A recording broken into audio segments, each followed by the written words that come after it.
Hey guys, Brian from Wrenches and Rides, and this is a follow-up video to the installation of our Maxxis Carnivore 30x10 tires on the stock Can-Am X3 beadlock rims. Now if you're looking for weights, you're looking for specifications, how to do it, check back to our other video.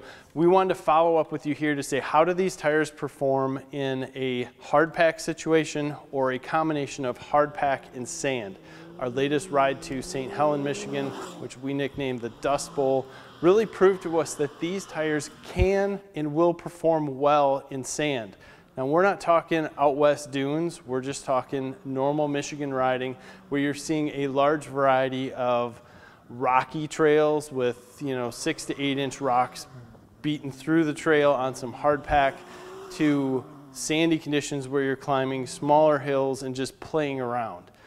In the sand specifically, these tires were very impressive. Now you have a very stiff, we'll say, sidewall, at least compared to the Bighorns that come stock, and you have very little flex in this tire. There is some, but you don't have nothing like what you would have in a balloon type tire.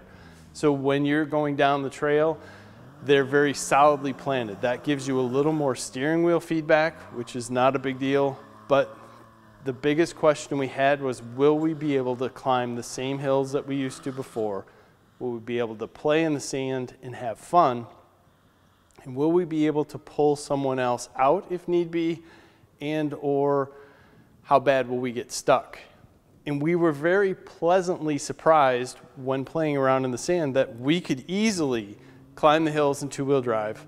We could easily have fun with it. And if you wanted to stop somewhere, you could easily bury yourself if you wanted to, because these tires like to dig and they don't like to float as much as the other ones. But with that said, in four-wheel drive, you could easily pull up somewhere, and even if you were pulling up downhill, put it in reverse and back up. That amazed us because you could do that fairly slowly and still not bury yourself, and that's something that we just feared. There's no doubt that we feared that this type of tire might just bury ourselves in the sand. Now on the hardpack, this was very rocky, and that's exactly what we wanted to have these tires for, a little bit more durability, and they performed great. You could fly down the roads with them, have no issue. You could pull up, you could spin the tires, no issue.